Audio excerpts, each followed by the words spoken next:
Good afternoon. Today I gave my evidence to the ongoing inquiry into the West Cumbria mining planning application for Woodhouse Colliery. As promised, I'll keep you updated as we go through this inquiry. So today I've come on to take you through the transcript of the evidence I gave to the inquiry this afternoon. My representation was as follows. The West Cumbria mining project is an important, new export-led industrial project. It is a significant employment and new skills opportunity for Copeland and West Cumbria at this extremely challenging and difficult time. It will supply the domestic and European steel industry with high-quality metallurgical coal. As well as enjoying my strong support over a long period, the project has the support of the 4 Conservative MPs in Cumbria and many of Cumbria's councillors. It's also enjoyed the support of various government departments, including the Ministry of the Northern Powerhouse. The West Cumbria mining project will deliver a vital economic boost at local and regional levels and utilise a valuable local industrial resource which enjoys strong demand in the national and European steel industry. As Mayor, I have consistently supported the project, and I have written to the Prime Minister and others detailing my support over a prolonged period. The support from Copeland Council, who have a range of experts with extensive knowledge of the local area and the sites which West Cumbria Mining are seeking to develop, clearly suggests that they believe the benefits of the mine outweigh any perceived negative impacts, and accordingly the development of the mine is written into the economic vision and the strategy of this borough. Other local businesses, from small independent shops to larger employers such as Sellafield, are also in support of the project and can see the long-term benefits that West Cumbria Mining would bring to the wider supply chain. We know that for every 1 job on the Sellafield site, 3 more are supported in our economy, and it would not be unreasonable to see a similar ratio with the mine. This is on top of the upskilling and training offered directly to employees and future employees. West Cumbria Mining continue to act professionally, despite some who would try and stop development of any sort happening in Cumbria. Regardless of the benefits, West Cumbria Mining continue to openly engage with stakeholders and are always willing to support local initiatives where possible. Copeland has extreme deprivation alongside wealth. The wards around the mine are some of the most deprived in England. Many are indeed ex-mining communities.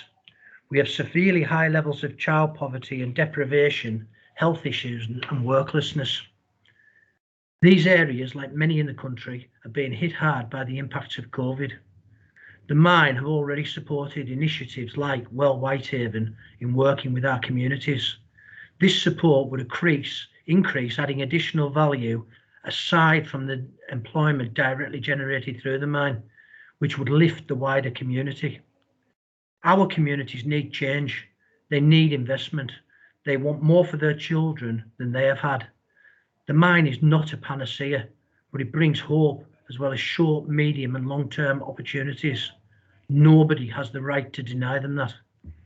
Since the closure of the pits, this area has been almost completely reliant on the nuclear industry. This has brought prosperity for some and limited life chances to others.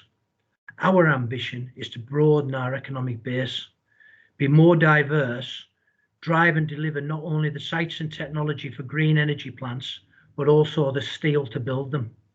Our vision sets out a broader, modern economic base, including a modern specialist mine, something to be proud of, something that resets the bar for modern industrial development. Moreover, this will ensure a continuum of economic opportunities for the foreseeable future. As such, it is imperative for the economic prosperity of the so-called left behind Cumbrian coastal communities that new opportunities are sought and delivered. This will help us level up rather than fall further behind. Work, health and well-being are all connected. This is a hugely significant economic proposition, but it also has the potential for a healthier and happier community.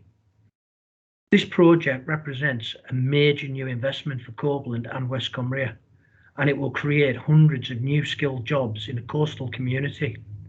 It also represents a new large export industry for the United Kingdom. Copeland and Cumbria will become a key part of the international steel industry supply chain.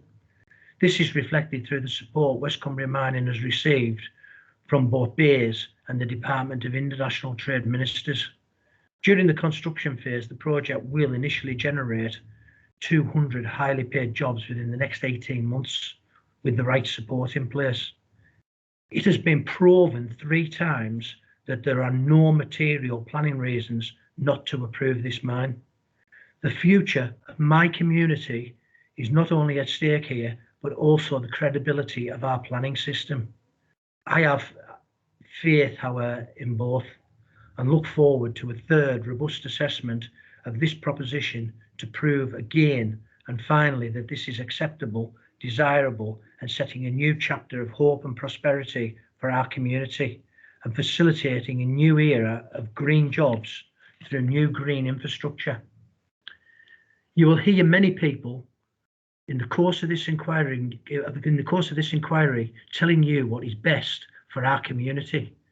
You'll hear much technical evidence worked through over a number of years to create the optimum outcome when considering all material considerations and those that challenge it. Again, as directly elected Mayor for Copeland, I believe I am uniquely and indeed legitimately placed to speak on behalf of our people and our place, and the message is clear. Give us our mine, give us our future. Before I finish, I would like to point out that I am extremely proud that the United Kingdom, among the world's leading economies, are leading the way on climate change. We only produce 1.1% of the total worldwide emissions, and this mine will be responsible for no more than 0.1% of the UK's 1.1%. It barely registers in terms of the impact on climate change. 5 countries, China, the United States, India, Russia, and Japan, between them produce more than 60% of all global emissions. That's where the challenge lies. If we're serious about climate change, and we all should be serious because it's got it's the most serious threat to humanity, we've got to focus on where we can make the big gains, not little marginal gains that hardly register on the scale. We've got to focus on the 5 countries that I've just mentioned where substantial gains can be made quickly, where we can start addressing climate change at the pace in which it needs addressed. Thank you for giving me the opportunity to speak to the inquiry.